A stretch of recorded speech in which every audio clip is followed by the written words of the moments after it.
Hi everyone, today I'm going to talk about Hidden Figures written by Margaret Lee Shetterly.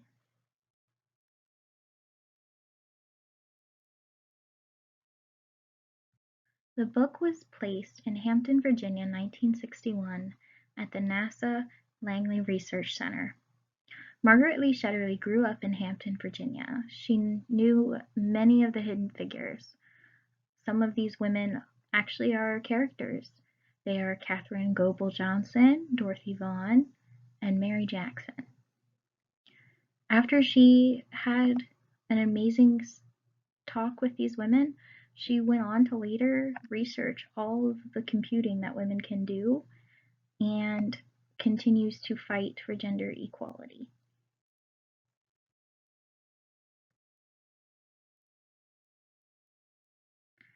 The first character is Dorothy Vaughan. She was acting as a supervisor of the West Computers.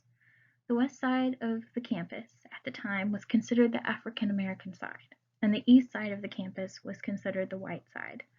The west side did not have a supervisor, a formal supervisor appointed anyway. Dorothy, everyone nominated her. She always seemed to walk into the room and be able to lead.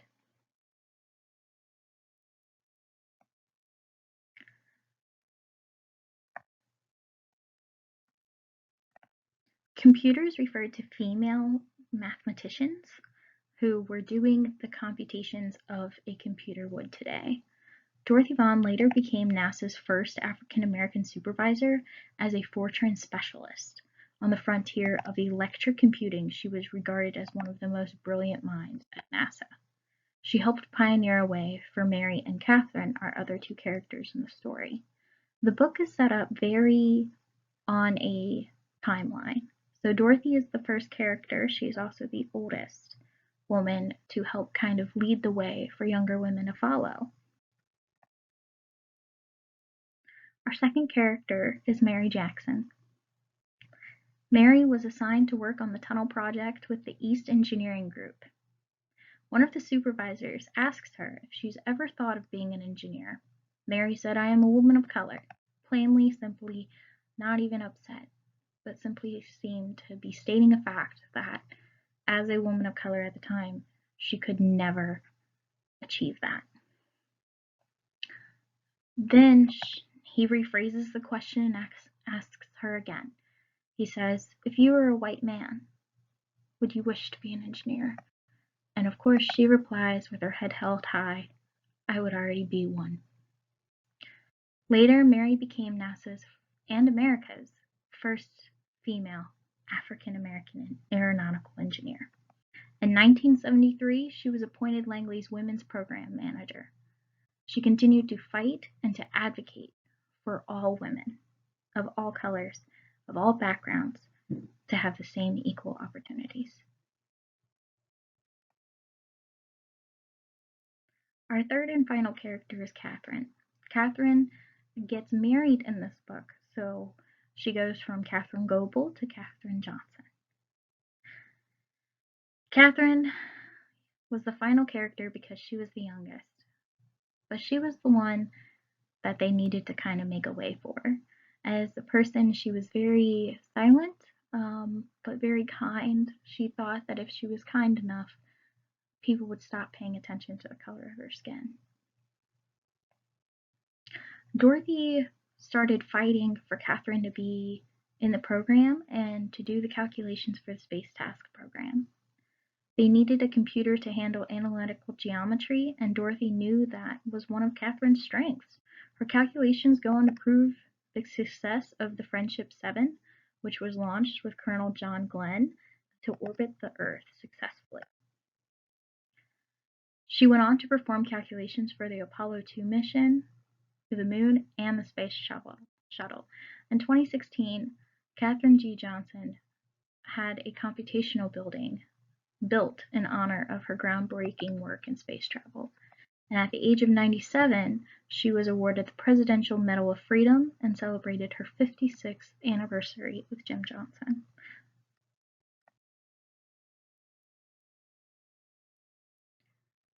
Why did I choose this book? Wow. I feel like this is a very hard question to answer. because there's a lot I want to say.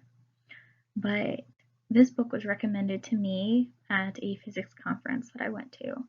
Lots of the women there loved the book and told me I would as well. They said that, especially if you're an educator or you want to be a teacher, you have to read this book. And I struggled for a bit in the beginning of the book. Like I said, it follows the timeline, and I am not a history person, okay?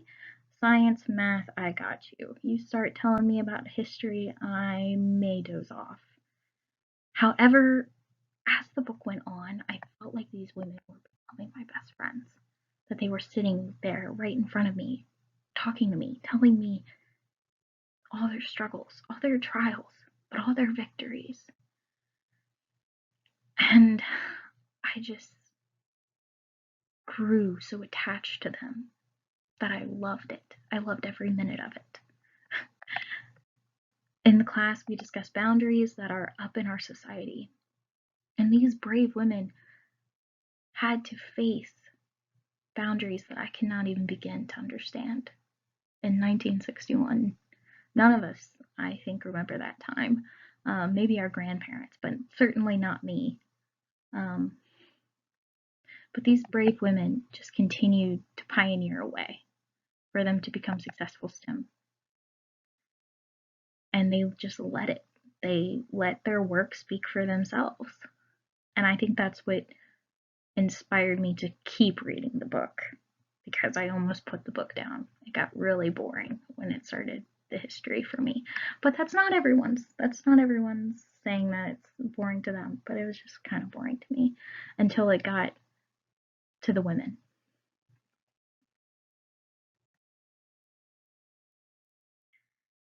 So as I said before, the book does talk about boundaries, and we have talked about many different boundaries. The two boundaries that are clear as day and stand out to me in Hidden Figures is racism and sexism. The book is set in 1961 when segregation was still legal in some public places. However, the book does take place after Brown and Board of Education, and that was in 1958. And the reason that is so crucial is because that pointed out that in schools, separation is not equal. Equal but separate is not possible and should not be a thing. But unfortunately, Virginia as a state decided that they would ignore the Supreme Court and continue it anyway. But that leads us to our first battle. Even though Brown and Board of Education had happened and addressed segregation in schools, Virginia, like I said, ignored it. But Mary needed classes in order to be an engineer. She knew that she wanted to be an engineer. Nothing was going to stop her. I mean, can you blame her? People telling her, oh no, you can't do this. Oh no, you can't do that. You're a woman. You're a woman of color. No. So she goes to court to petition this.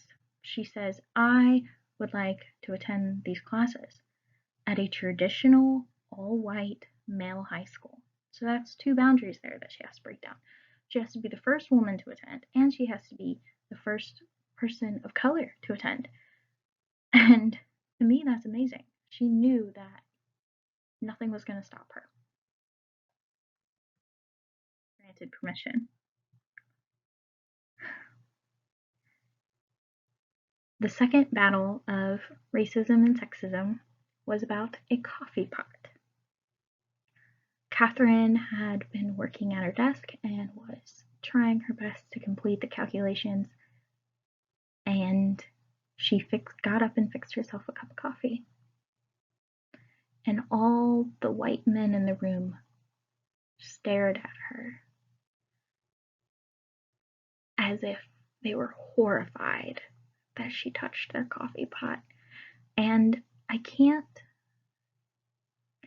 the book doesn't really give clarification if they were horrified that a woman touched it, or a woman of color, or an African American. I think it was a bit of both. But the next day, there was a smaller coffee pot next to the big coffee pot that wasn't even filled, and didn't have anything inside at all, not even a can of coffee. And it had a label on it that said colored. I had to put the book down at that point. I'm like, are you kidding me? She just completed her calculations, which were better than some of the engineers, and she couldn't even have a cup of coffee. Oh, it just made me livid. Like that would absolutely not fly with me ever. Another unfortunate battle was the restrooms. Part of the story talks about the women's experiences, and one of the women, Mary, who was over working with the East computers, so the white side of the campus, she goes and she asks where the restroom is. She has been working all day, she just needs a restroom. And the white women mock her and state, "We don't know where your bathroom is." Are you kidding me? How, what? It's a restroom. So I was trying to find a visual aid for this part of the story, and it turns out in the movie there was a pretty awesome quote, um, and it says, "Here at NASA, we all pee the same color." Um, that quote's unfortunately not in the book, but I feel like that quote sums up, we all pee the same color. We can all use the same restroom. And it shows that the supervisor actually did take down the lady's sign. Now, that part of the story in the movie is true because in the book, Mary does go back to her supervisor and she says, "I don't have a bathroom. You want me to work 16 hours a day and I don't have a bathroom?" And it's a mile to the other side of the campus. And so he comes with a crowbar and he takes down the white only sign and the colored sign, and he says, "Restrooms are restrooms." That to me, I put down the book and I clapped, honestly, because I was like, yes, we win. Stop it. But that was the best part for sure. Definitely a clap. I connected the best though with Dorothy. Dorothy was the cheerleader for Mary and Catherine. She was the constant support. She was there when they needed her. When Catherine started questioning if she should even be in the room since they're all the white men, she kept saying, Dorothy said, "Girl, you know your calculations and your numbers do the work. Go in there." And that to me is the best part because she knew her workers' strengths. But she goes one step further. She learns about the IBM, which is an international business machine that is similar to our computers today and will put out tons of calculations. She decides to teach herself the code to this. Not only does she have to learn a whole new thing that no one's willing to teach her, but she could hardly find the resources. When she went to the library, Dorothy went to the library and looked. She only found the book in the whites only section. And the librarian wanted her to leave the library. So Dorothy does with the book. She put it in her purse. Best. Yes, right. So not only does she learn a whole programming language by herself off a book, not even with a teacher, then she goes back and she realizes that this machine could well replace her entire department, the West Computers. all of her students would be jobless. So she teaches them the same programming language. She teaches them everything about it. And when NASA finally promotes her to be the program supervisor, to be the programmer of this IBM machine, Dorothy refuses the position unless her girls can follow.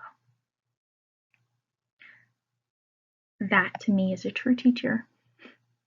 She not only helped her girls learn the material, but helped them secure a stepping stone position to success in the field. And to me, that's incredible. Because as a teacher, you don't just want to give your students the tools and the knowledge. You want to be able to show them how to use the tools. And at the college level, you might even want them to show them how to do the tools in their field. And that's what Dorothy does. I'm definitely going to be taking some teaching advice from her after reading this. I recommend this book so much to not only all of you, but to all students. In fact, the author has worked with different companies to publish different reading levels of the book for all audiences. I included a picture of the Young Readers edition that actually has more characters and is pictures, and it's just awesome. To show you how much I recommend this book, I included a picture of a teacher's door that she decorated after she read the books to her students, and I absolutely want to do the same thing. Like, I cannot tell you how pumped I am to design my door like her, because you have your character Catherine doing all the math. It's just awesome. I cannot wait, because all of this is showing all my students that if you dream it, you can achieve it. It is extremely important to me. This last slide is many women who have inspired me in the STEM field. These are the faces that I personally would share with my students to help motivate them. I also included a picture of myself with two of my fellow female physics students at Thomas More, so you might recognize them, because we were able to hear most of these women talk at our national conference in January, and I was so blessed with that opportunity. This book helps me realize that the women in this book that are described in this book and tell me their story, and I feel like I'm their best friend now, help pioneer a way for the pictures of women in front of you to ultimately leave a way for me and for us. And that will lead a way for our students and for the generations after us, for women in STEM, for all women in STEM. This book only reinforces how, as educators, we are the frontline motivators for our students. I hope to fill my classroom with these women's stories and pictures, along with this book, showing that all of them did it against all odds, and so my students can do the same. And I believe that they can do the same, because that's what I want them to know at the end of the day. That I believe in them, and that these women would definitely believe in them.